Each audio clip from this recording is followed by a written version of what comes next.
Last time हम लोगों ने ये प्रोबेबिलिटी वाला किया था, ट्री डायग्राम्स हमारे हो गए थे, we discussed about it. Next हमारे पास जो आता है that is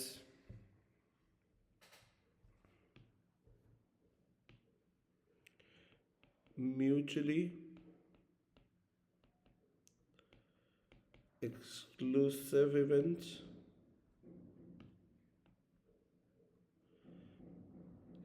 and independent events.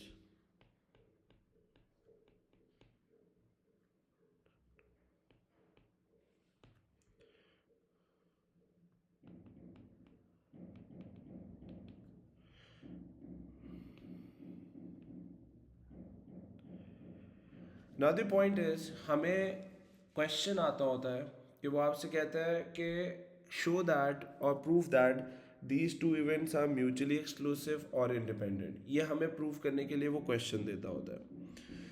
अब इस क्वेश्चन को टैकल कैसे करना है, उसके लिए पहले समझना पड़ेगा कि म्यूचुअली एक्सक्लूसिव होते क्या हैं। देखो बेटा, म्यूचुअली एक्सक्लूसिव वो इवेंट्स होते हैं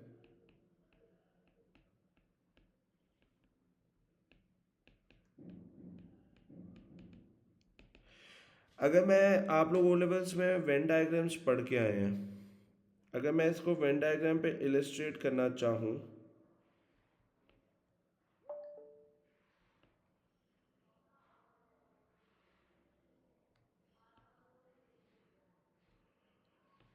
तो हम ये कहते हैं कि एक, अगर मैं कहता हूँ ये मेरा इवेंट ए है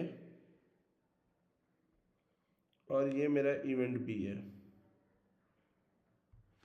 राइट। ये ए आ गया यहाँ पे, ये बी आ गया।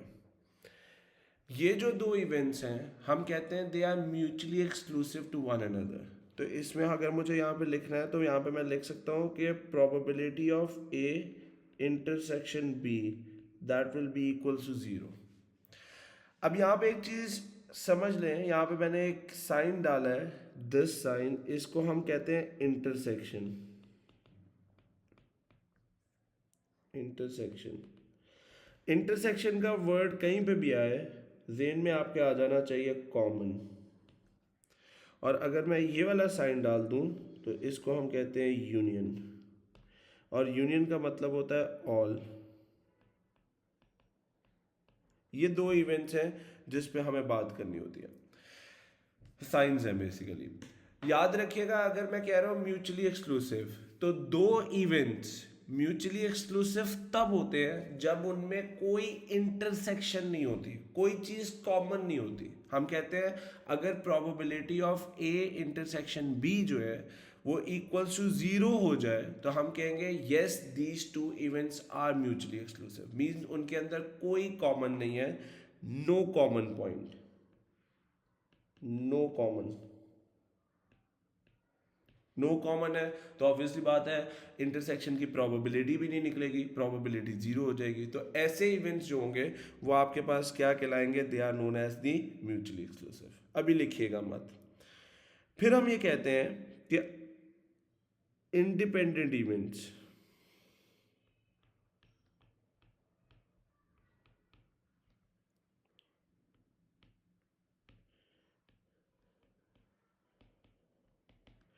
इंडिपेंडेंट इवेंट्स कौन से होते हैं बेटा, गौर से देखिएगा।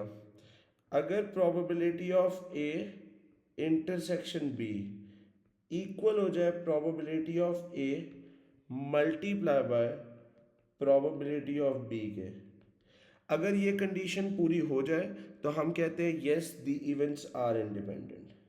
मीन्स ए इंटरसेक्शन बी की जो प्रोबेबिलिटी है वो इक्वल हो जाए probability of A multiply by probability of B के, तो हम कह देते हैं yes these two events are independent of one another.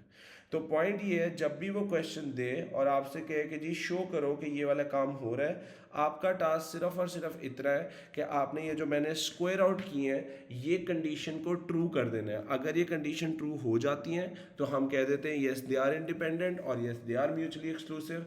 अगर ये कंडीशन फुलफिल नहीं होती हैं तो हम कहते हैं no they are not mutually exclusive और नॉट इंडिपेंडेंट। सारों को यहाँ तक पॉइंट क्लियर है? अब इसका जो क्वेश्चन होता है ना वो बड़ा लंबा होता है और थोड़ा सा टेक्निकली देखना होता है, तो जल्दी से नोट डाउन करें, उसके बाद फिर एक क्वेश्चन करते हैं। सर एक बात पूछनी थी। ये पूछे। सर ये जो आपने इंटरसेक्शन का साइन लगाया तो आपने उसको नो कॉमन को क्यों कहा है, तो पॉइंट फिक्स को? नो कॉमन क्यों है? मैंने कहा है म्यूचुअली एक्सक्लूसिव के लिए नो कॉमन होना चाहिए। अच्छा ठीक है सर। आइए जी सॉल्व करते हैं। Let's take a question over here and the question is this one. गौर से देखिएगा। उससे हमें कहा क्या है? उससे हमें कहा ये है बेटा, कहता है two fair dice, sorry two fair 12 sided dice with the sides 1 2 3 4 5 6 7 8 9 10 11 12, ठीक है, आर थ्रोन। कहते हैं the numbers on the slides which landed face down are noted, ठीक है। Event Q and R defined as follows. एक Q event R है जो कि आपको क्यू कह रहा है, सॉरी एक क्यू इवेंट है और एक आर है। क्यू क्या कह रहा है हमें? क्यू कहता है कि the product of two numbers is 24। R हमें कह रहा है कि the both the numbers are greater than 8। हुआ ये है कि आपने एक 12 साइडेड डाइस फेंकी है और उस डाइस को जब आपने फेंका है तो आपने जो आउटकम, ऑब्वियस बात है डाइस को जब आप फेंकोगे तो कोई ना कोई आउटकम वो देगी। तो आपने जो आउटकम्स हैं उनके दो इवेंट्स बनाए हैं। अच्छा, यहाँ पे इवेंट्स के वर्ड से परेशान मत हुआ करें, इवेंट्स ग्रुप को कहते हैं। यहाँ पे मैं ऊपर लिख देता हूँ, इवेंट कुछ भी नहीं होता। इवेंट आपके पास क्या होता है? ग्रुप्स होते हैं। हम जो ग्रुपिंग करते हैं ना, जैसे प्राइम नंबर्स का एक ग्रुप बना दिया और नंबर्स का बना दिया, इवन नंबर्स का बना दिया, वो मैथमेटिक्स के टर्म्स में इवेंट्स कहलाते हैं, ठीक है, या सेट भी कहा जा सकता है। तो उसने कहा है एक आपके पास इवेंट है क्यू जिसमें प्रोडक्ट ऑफ टू नंबर्स है, एक आपके पास है event R which is the both the numbers greater than 8। सबसे पहले उसने हमें जो कहा है, उसने कहा है बेटा आपको कि find the P of Q which means probability of Q, और फिर उसने हमें कहा है find the P of R which is the probability of R. अच्छा, अब पहले तो इसे समझते हैं। देखो बेटा आपके पास एक डाइस है और जो डाइस है वो 1 से लेके 12 तक नंबर्स लिखे हुए हैं उसके ऊपर, और इस तरह के आपके पास दो फेयर डाइस हैं। जहां तक बात है फेयर वर्ड की, तो फेयर वर्ड का मतलब ये होता है कि इसमें, यहां पे मैं लिख देता हूं, फेयर का मतलब ये होता है probability of all faces are equal. अगर उससे वर्ड लिखा हुआ है फेयर तो इसका मतलब सिंपल सिंपल सा ये होता है कि भाई डाइस के जितने भी फेसेस हैं उन सब के आने की प्रोबेबिलिटी इक्वल होगी। जैसे अगर 6 साइडेड डाइस हो तो 1/6 होता है, यहाँ पे हमारी 12 साइडेड है तो यहाँ पे 1/12 हो जाएगा। हर फेस के आने की प्रोबेबिलिटी 1/12 है। यहाँ तक सारे एग्री करते हैं मेरे साथ? थम्स अप चाहिए मुझे इस पॉइंट पे। ओके, अब उसने कहा है क्यू आपके पास जो है वो ये है the product of the two scores. Product जो है वो आपके पास दोनों का 24 आना चाहिए। गौर से देखिएगा कैसे कर रहा हूं मैं। फर्स्ट पार्ट है मेरा पी ऑफ क्यू फाइंड कर रहे हैं, जिसमें क्यू आपके पास क्या है? Product is 24, right. अब बेटा पहले हमने ये देखना है कि भाई डाइस के ऊपर जो फेस है उस पे 1 से लेके 12 तक गिनती है, ठीक है। और हमने इस तरह की दो डाइसेस फेंकी हैं, टू। तो सबसे पहले हम ये देखेंगे कि भाई 24 बन कैसे कैसे सकता है।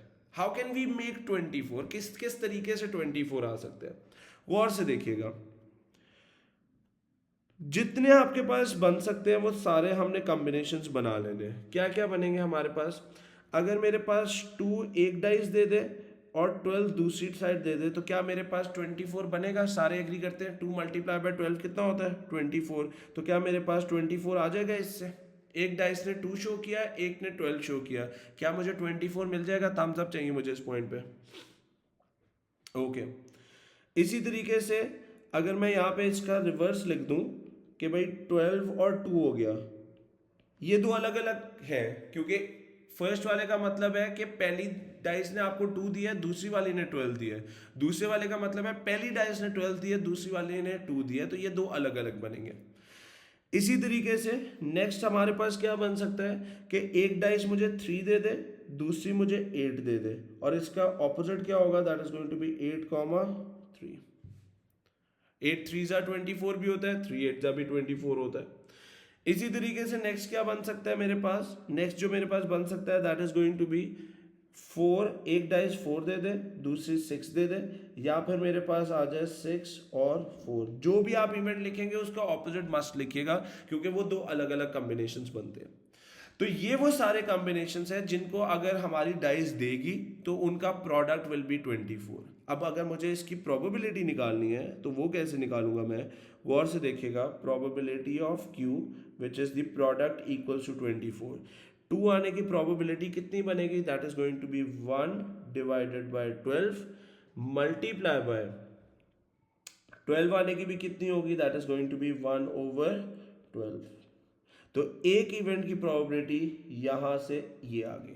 अब क्योंकि उसने कहा है फेयर डाइस है, जिसका मतलब ये है कि सबकी प्रोबेबिलिटीज बराबर होंगी, तो मेरे पास इस तरह के कितने इवेंट्स हैं? 1 2 3 4 5 एंड 6। तो बजाय इसके कि मैं सबकी इंडिविजुअल निकालूं और उनको एडअप करूं, मैं क्या करूंगा? ये जो एक है इसकी निकाली है मैंने, और इसको मल्टीप्लाई बाय क्या कर दूंगा? 6 कर दूंगा। तो यहाँ से अगर मैं फर्दर सॉल्व करूँ तो मेरे पास प्रोबेबिलिटी ऑफ क्यू कितनी बन जाएगी बेटा? That will be equals to 1 divided by 12 into 12, that is going to be 144 multiply by 6 हो जाएगा, जो कि मेरे पास कितना बन जाता है? That is 1 divided by 24। ये मेरे पास प्रोबेबिलिटी किसकी आ गई? ये मेरी क्यू की प्रोबेबिलिटी है। सारों को यहाँ तक क्लियर है बेटा? जल्दी से इसको नोट डाउन करें, फिर इसी तरीके से पी की भी निकालते हैं, वो भी एक जॉब है हमारे लिए।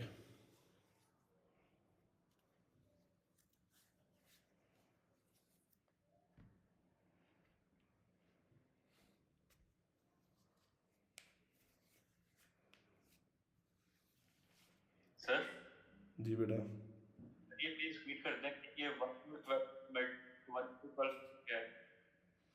2 आने की प्रोबेबिलिटी कितनी है?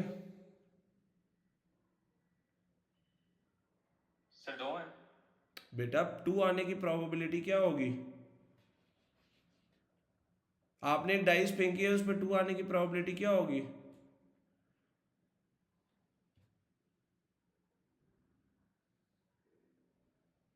बेटा डाइस में प्रोबेबिलिटी क्या होती है? अगर मैंने मेरे सर पास 1/12 की होगी।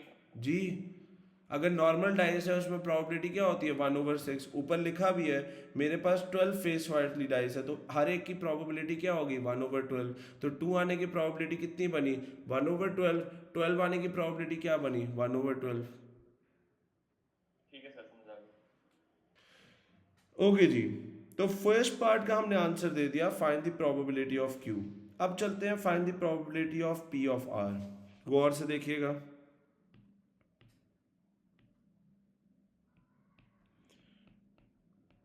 Probability of R, right. R के लिए उसने क्या कहा है? उसने कहा है both the numbers are greater than 8। ये थोड़ा सा आसान है, बोथ ग्रेटर देन 8। अब ग्रेटर देन 8 याद रखिएगा बेटा, हम दो डाइसेस फेंक रहे हैं, राइट। ग्रेटर देन 8 में क्या होगा? स्टार्ट करते हैं 9 और 9। क्या दोनों ग्रेटर देन 8 हैं? सारे एग्री करते हैं मेरे साथ? अगर मेरे पास 9 और 10 हो जाए तब भी हैं, अगर मेरे पास 9 और 11 हो जाए तब भी हैं, अगर मेरे पास 9 और 12 हो जाए तब भी ग्रेटर देन है। इसी तरीके से अगर मेरे पास 10 और 9 आ जाए तब भी ग्रेटर देन 8 है, 10 और 10 हो जाए तब भी ग्रेटर देन 8 है, 10 और 11 हो जाए तब भी ग्रेटर देन 8 है, 10 और 12 हो जाए तब भी ग्रेटर देन 8 है। इसी तरीके से अगर मेरे पास 11 और 9 आ जाए तब भी ग्रेटर देन 8 है, 11 और 10 आ जाए तब भी ग्रेटर देन 8 है, 11 और 11 आ जाए तब भी ग्रेटर देन 8 है, 11 और 12 आ जाए तब भी ग्रेटर देन 8 है। Last but not the least case is going to be कि अगर मेरे पास 12 और 9 आ जाए, 12 और 10 आ जाए, 12 और 11 आ जाए और 12 और 12 आ जाए। ये वो सारे केसेस हैं जिसमें आप दो डाइस फेंकें तो वो ग्रेटर देन 8 हमें दे सकती है। ऑब्वियस ही बात है 8 के बाद 9 ही आएगा, 8.5 तो डाइस दे नहीं सकती है, तो मैंने इसलिए 9 से स्टार्ट लिया है और गोइंग अप टिल 12 है। ये सारे कॉम्बिनेशन सबको क्लियर है? थम्स अप चाहिए मुझे इस पॉइंट पे। ओके, अगर मैं एक की मुझे निकालना है प्रोबेबिलिटी ऑफ आर, ये सारे उसमें इंक्लूडेड है। अगर मैं इसकी 9 वाले की निकालना चाहता हूँ एक की, तो 9 आने की प्रोबेबिलिटी कितनी है? That is going to be 1/12 multiply by दूसरा 9 आने की क्या होगी? 1/12। कितने इस तरह के इवेंट है हमारे पास? काउंट करते हैं, 1 2 3 4 5 6 7 8 9 10 11 12 13 14 15 16। बजाय इसके कि इनकी सबकी इंडिविजुअल निकालूं, मैंने एक की निकाल लिया है, इसको मल्टीप्लाई बाय 16 कर देते हैं। तो प्रोबेबिलिटी ऑफ आर मेरे पास कितनी बन जाएगी बेटा? That is 1 divided bye 144 multiply bye 16 which apparently makes it कितना आ जाएगा? 1/9। That is the answer for us.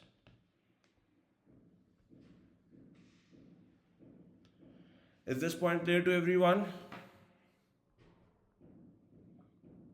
जल्दी से नोट डाउन करें, मेन क्वेश्चन तो अभी शुरू होगा। ओके जी, अब आते हैं मेन क्वेश्चन पे। नेक्स्ट उसने हमें क्या कहा है? कहता है R event Q and R exclusive. अच्छा, वो खाली एक्सक्लूसिव का वर्ड भी अगर लिख दे तो इसका मतलब होता है म्यूचुअली एक्सक्लूसिव। फिर उससे पूछा है R event Q and R independent, justify your answer. अब वो पूछ रहा है कि भाई आपके जो इवेंट क्यू और आर आपने निकाले हैं वो exclusive which means mutually exclusive हैं, और दूसरा वो पूछा है क्या वो इंडिपेंडेंट है।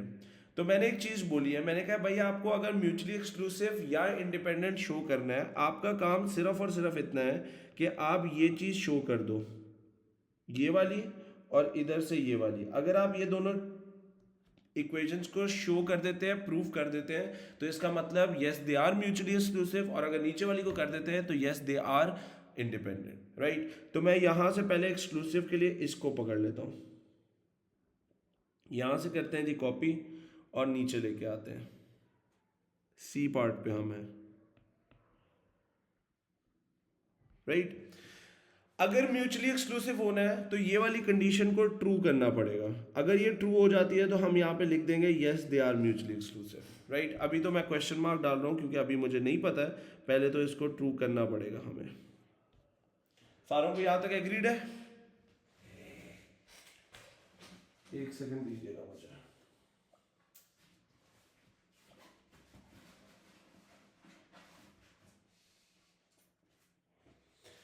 ओके जी, अब पॉइंट यहां पे ये आता है कि हमने यहां पे लिखा है कि अगर मेरे पास जो दो इवेंट्स हैं म्यूचुअली एक्सक्लूसिव के लिए, मैंने क्या लिखा था? मैंने कहा था अगर दो इवेंट्स को म्यूचुअली एक्सक्लूसिव होना है तो उनके अंदर A intersection B should be equal to 0, which means जैसे अभी अब्दुल रहमान ने मुझसे पूछा ये नो कॉमन पॉइंट, मैंने जो लिखा था मैंने ये एक्सप्लेन किया था कि भाई अगर दो इवेंट्स जो है वो म्यूचुअली एक्सक्लूसिव होने हैं तो उनके अंदर कोई कॉमन पॉइंट नहीं होना चाहिए, नो कॉमन पॉइंट होना चाहिए उस केस के अंदर, राइट।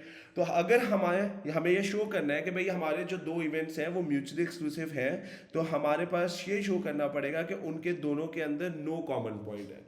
क्योंकि हमारे जो इवेंट्स हैं वो ए और बी नहीं है, वो पी और आर है। तो अगर वो दोनों म्यूचुअली एक्सक्लूसिव होने हैं तो हम यहाँ पे लिख देते हैं पहले तो कि if they are mutually exclusive, तो हमें यहाँ पे लिखना पड़ेगा क्यू और R intersection should be equal to zero. अगर ये इक्वल टू जीरो हो जाती है इंटरसेक्शन, विच मीन्स कि इनके दरमियान में नो कॉमन पॉइंट, कोई भी कॉमन नहीं हो, नो कॉमन, तो फिर हम कहेंगे yes they are mutually exclusive. सारे यहां से हम सब करते हैं मेरे पास।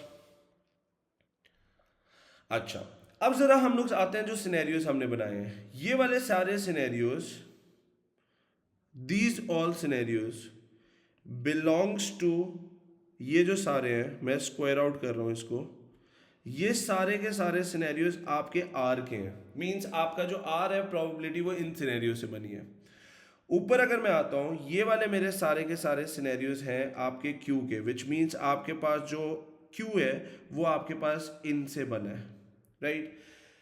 गौर से इन दोनों को देखें, मैं जूम आउट करके सामने रख रहा हूं। क्या आपको ऐसा कोई इवेंट नजर आ रहा है जो कि दोनों में कॉमन है? कोई ऐसा इवेंट है, ये जो हमने ब्रैकेट्स बना के किए हैं, कोई ऐसा है जो कि दोनों में कॉमन है? यस और नो में मुझे आंसर दें। No sir. कोई भी ऐसा नहीं है जो कि आपके पी और आर में आ रहा हो, कोई भी ऐसा नहीं है। तो इसके लिए मैं नीचे क्या लिख सकता हूं बेटा, मैं यहां पे लिख सकता हूं event Q and event R has nothing common,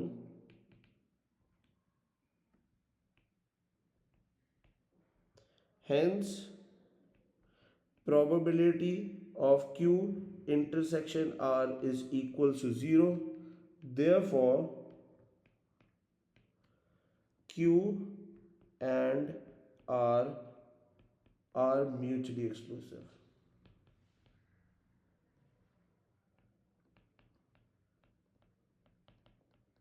That's the answer for us.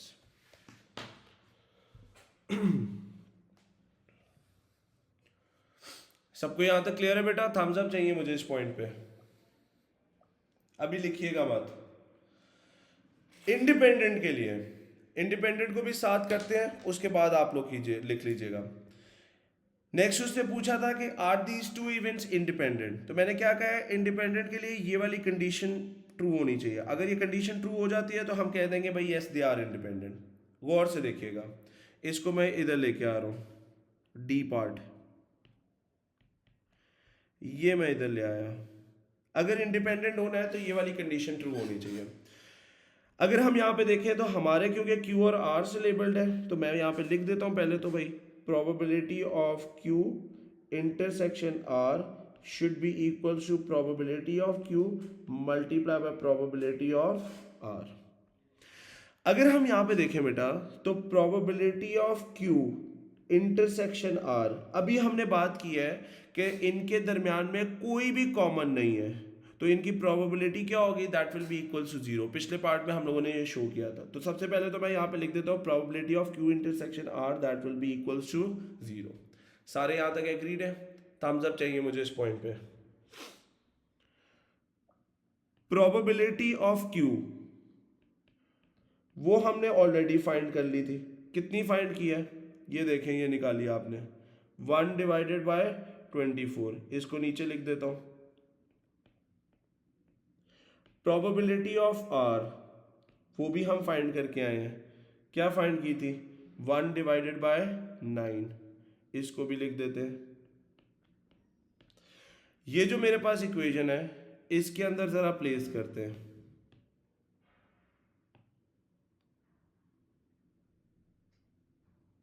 आए जी, प्लेस करते हैं। क्या होगा? Probability of Q intersection R, rather इसको नहीं पकड़ता मैं, ये वाली पकड़ता हूं जो कि इसकी इक्वेशन है।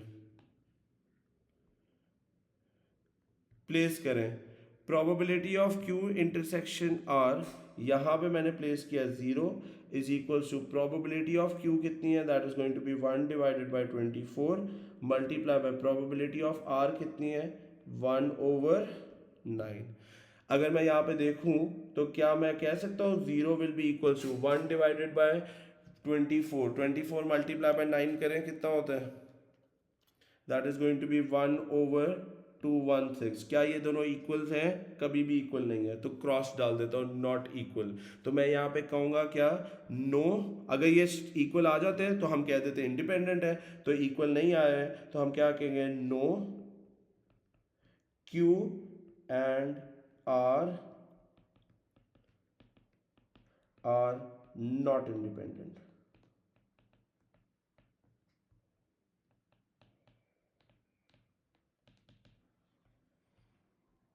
Is that clear with everyone? तो पॉइंट सिर्फ इतना है, जब भी वो इस तरह का क्वेश्चन दे, आपकी जो स्टेटमेंट लिखवाई है वो अगर जस्टिफाई हो रही है तो आप लिख दोगे यस, अगर वो जस्टिफाई नहीं हो रही तो आपने स्ट्रेट अवे कह देना है नो। जल्दी से नोट डाउन करें, फिर एक और क्वेश्चन करते हैं। ओके जी, आए एक और क्वेश्चन करते हैं।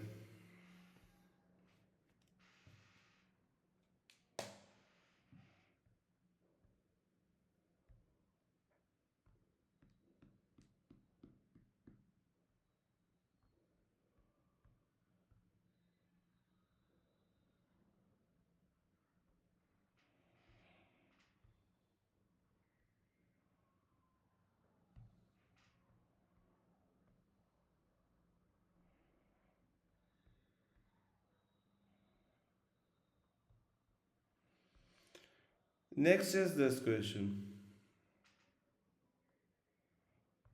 गौर से देखिएगा। अब ये जो क्वेश्चन होते हैं ना बेटा, इनको सॉल्व करने के दो तरीके होते हैं। एक तो हमने सीख लिया जैसे अभी हमने किया है, दूसरा हमारे पास एक और मेथड भी होता है, वो इस क्वेश्चन में समझेंगे, राइट।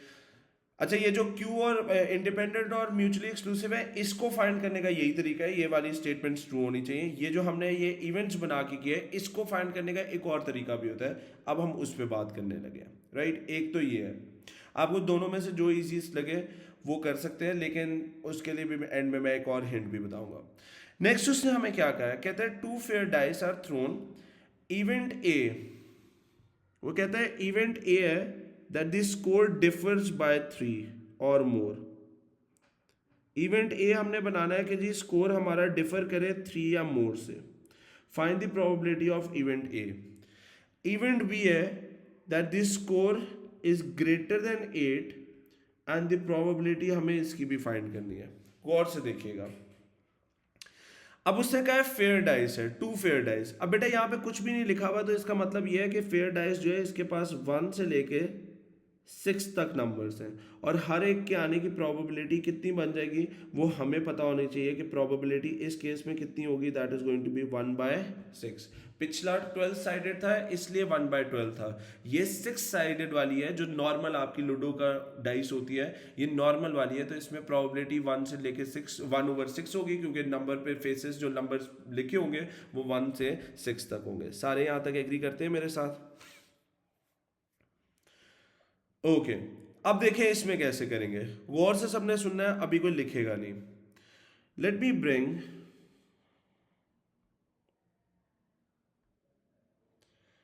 मैं इधर एक छोटा सा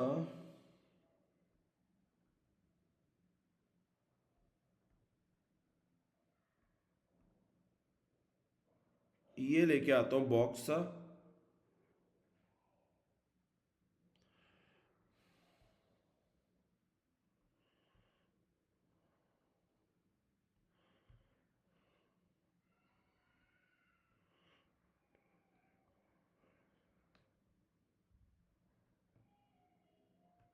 ओके मैं इसको यहां पे रख रहा हूं, गौर से देखिएगा। उसने मुझे कहा ये है कि मेरी जो डाइस है वो नॉर्मल डाइस है, तो यहां पे मैं लिख देता हूं 1 2 3 4 5 6। इधर भी मैं लिख देता हूं 1 2 3 4 5 6। यहां पे मैं साइन डाल देता हूं नेगेटिव का, क्योंकि पहला आपके पास जो है फर्स्ट वाला जिसको उसने इवेंट ए का है,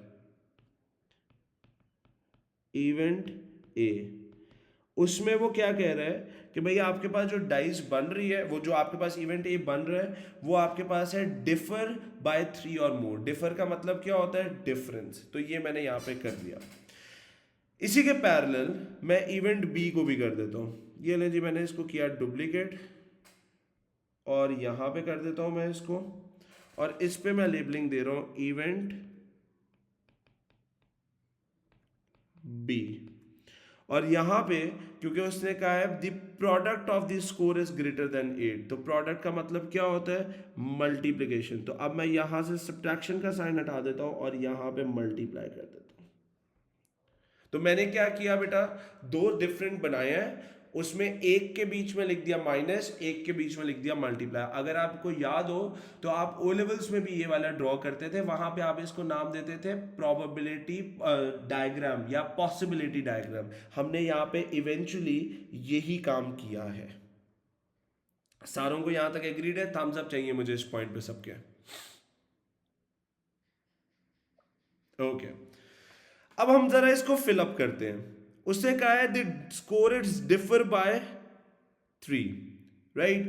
तो डिफर बाय 3 और मोर हमें ढूंढना है। पहले हम लोग क्या करेंगे बेटा, what we are going to do is that मैं इस पूरे डायग्राम को यहाँ पे फिलअप करूंगा और सारे पॉसिबल आउटकम्स जो बन सकते हैं वो मैं यहाँ पे लिस्ट आउट करूंगा। हमने सिंपल सिंपल डिफरेंस निकालना है। अब याद रखिएगा जब आप डिफरेंस निकालते हैं तो उसने कहा है स्कोर इज डिफर बाय 3, तो हम यहाँ पे नेगेटिव का साइन नहीं डालेंगे, हम हमेशा बड़ी वैल्यू को छोटी में से माइनस करेंगे। तो यहाँ पे मेरे पास क्या होगा, 1 minus 1 that is going to give us 0, 2 minus 1 1 आ जाएगा, 3 माइनस 1 2 आ जाएगा, 4 माइनस 1 3, 5 माइनस 1 4, 6 माइनस 1 कितना होगा, that is going to be 5। Simple simple मैंने सब्ट्रैक्ट किया। इसी तरीके से इधर जब मैं करूंगा तो 1 माइनस 2 नहीं करूंगा, मैं 2 माइनस 1 करूंगा, क्योंकि उसने कहा है डिफरेंस निकालो। यहाँ पे हम कोई नेगेटिव में नहीं जाने वाले हैं। तो यहाँ पे मेरे पास क्या आएगा, that is going to be 1, 2 minus 2 0, 3 minus 2 1, यहाँ पे 4 माइनस 2 2 आ जाएगा, 5 माइनस 2 3 आ जाएगा, 6 माइनस 2 कितना आएगा, 4। इसी तरीके से 3 माइनस 1 करूंगा तो 2 1 0 1 2 3 आ जाएगा। इसी तरीके से 4 माइनस 1 कितना होता है, 3, 4 minus 2 that is going to be 2, 4 minus 1 that is going to be 1, 4 minus 4 0, 5 minus 1 1, 6 minus 4 that is going to be 2। इसी तरीके से यहाँ पे करूंगा मैं तो यहाँ पे क्या आएगा, 4 3 2 1 0 और यहाँ पे 1 आ जाएगा। यहाँ पे क्या आएगा, 5 4 3 2 1 और ये आ गया 0। सबको ये वाला पॉसिबिलिटी डायग्राम क्लियर है? थम्स अप चाहिए मुझे इस पॉइंट पे। यहां पे इसकी प्रोबेबिलिटी भी फाइंड कर लेते हैं। इसकी प्रोबेबिलिटी कैसे होगी, गौर से देखना बेटा। उसने कहा है that the score is greater then 3। यहां पे उसने कहा है डिफरेंस जो है वो 3 और 3 से मोर है। लिख दिया है कि भाई 3 को भी इंक्लूड करना है। तो कौन कौन से बनेंगे, गौर से देखिएगा सारे। ये रहा जी आपके पास 3,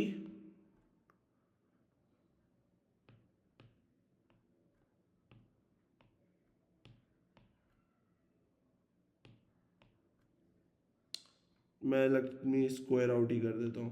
ये 3 भी इंक्लूड होगा, 4 भी इंक्लूड होगा, 5 भी इंक्लूड होगा। इधर से ये वाला 3 भी, 4 भी और ये वाला 3 भी। इधर अगर आता हूं तो ये देखिए, ये 3 पड़ा हुआ है, ये 3 पड़ा हुआ है, ये 4 पड़ा हुआ है, ये 5 पड़ा हुआ है, ये 4 पड़ा हुआ है, ये 3 पड़ा हुआ है। तो मेरे जो आंसर्स में इंक्लूड होंगे वो जो जिनके नीचे मैंने डैशेस डाले हैं वो वाले मेरे आंसर्स में इंक्लूड होंगे। सारे मेरे साथ एग्री करते हैं? थम्स अप चाहिए मुझे इस पॉइंट पे सबके। अगर मुझे इसकी प्रोबेबिलिटी लिखनी है तो प्रोबेबिलिटी ऑफ इवेंट ए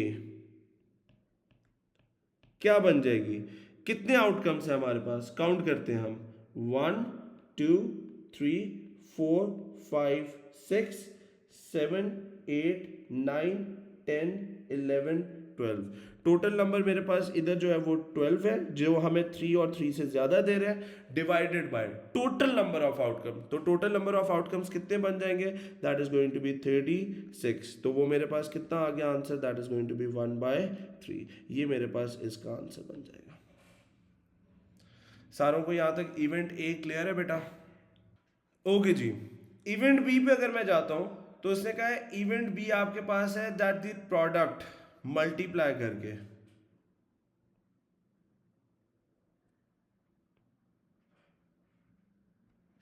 गौर से देखिएगा, जैसे हमने पहले पिछले वाले में दोनों को सब्ट्रैक्ट किया था, अब हम मल्टीप्लाई करेंगे। गौर से देखें क्या बनेगा हमारे पास, 1 into 1 that is going to give us 1 2 3 4 5 6। 2 से मल्टीप्लाई करूंगा तो 2 आएगा, 4 6 8 10 12। 3 से मल्टीप्लाई करूंगा तो इवेंचुअली 3 का टेबल आएगा, 3 6 9 12 15 18। 4 से करूंगा तो 4 का टेबल आ जाएगा, 4 8 12 16 20 24। 5 से करेंगे तो 5 10 15 20 25 30। 6 से करूंगा तो 6 12 18 24 30 36। राइट जी, गौर से देखिएगा। अब उसने हमें क्या कहा है, कहता है the product of this score is greater than 8। हमें ढूंढना है ग्रेटर देन 8। कौन कौन से बनते हैं, गौर से देखें। ग्रेटर देन 8 10 आएगा, 12 आएगा, 9 12 15 18 12 16 20 24 10 15 20 25 30 24 30 36। ये सारे ग्रेटर देन 8 है। तो प्रोबेबिलिटी ऑफ इवेंट बी वो कितनी बन गई, कितने आपके पास हैं, काउंट करें। 1 2 3 4 5 6 7 8 9 10 11 12 13 14 15 16 17 18 19 20। So that is going to be 20 divided by total number of outcomes कितने हैं, they are going to be 36। तो probability of B कितनी बन गई, that is going to be 5 divided by 9। that is the probability of event B।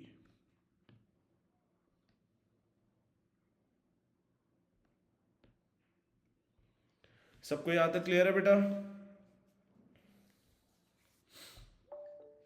जल्दी से note down कर लें। ओके, नेक्स्ट उसने हमें क्या कहा है, नेक्स्ट उसने कहा है state with the reason whether A and B are mutually exclusive. ये पूछ रहा है वो हमें।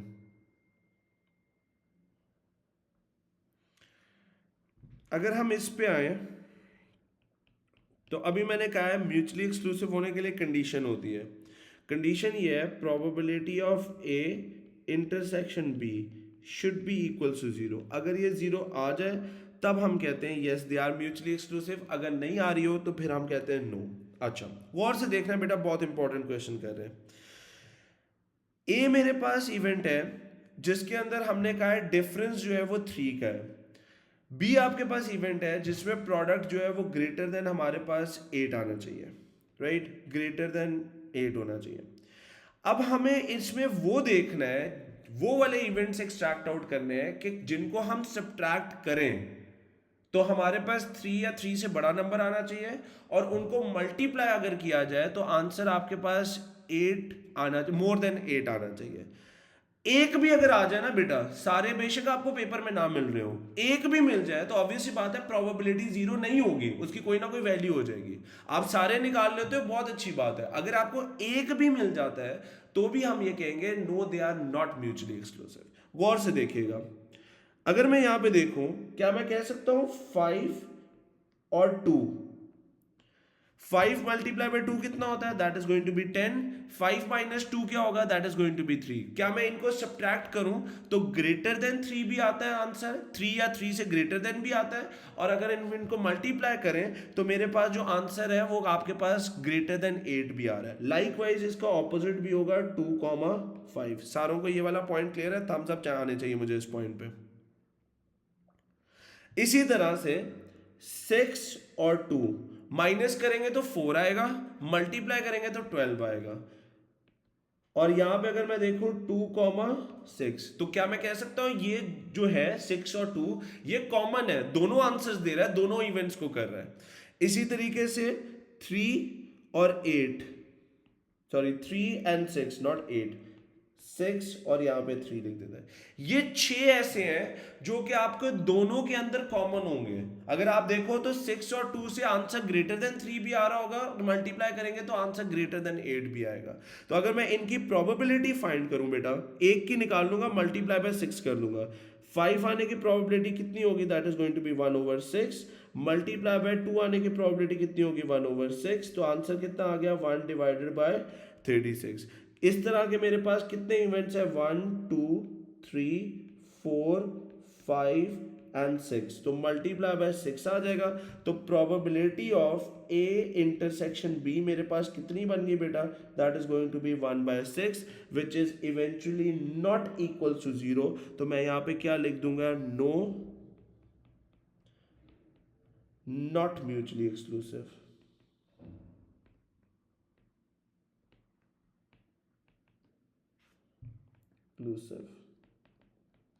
सारे यहां तक एग्री करते हैं मेरे पास म्यूचुअली एक्सक्लूसिव पे, सबको क्लियर है, थम्स अप आने चाहिए, सबको क्लियर है बेटा, ओके। नो डाउट इस क्वेश्चन में उसने नहीं पूछा हुआ, लेकिन मैं फाइंड करूंगा। देखते हैं क्या ये इंडिपेंडेंट है कि नहीं है। तो इस वाली कंडीशन को कॉपी करते हैं। इंडिपेंडेंट के लिए क्या कंडीशन थी कि आपके पास ये वाली कंडीशन ट्रू होनी चाहिए। Probability of A intersection B हमने निकाली, which is going to be 1 divided by 6 is equal to probability of A हमने ये निकाली हुई है 1/3। तो यहाँ पे लिख देते हैं 1 divided by 3 multiply by probability of B, वो भी हमने निकाली है 5 डिवाइडेड बाय 9। आए जरा मल्टीप्लाई करते हैं, तो यहाँ पे मेरे पास आया 1/6 is equal to 5 divided by 3 times 9 कितना होगा, that is going to be 27। तो ये दोनों भी इक्वल नहीं हो रहे, तो हम क्या कहेंगे, नॉट इंडिपेंडेंट।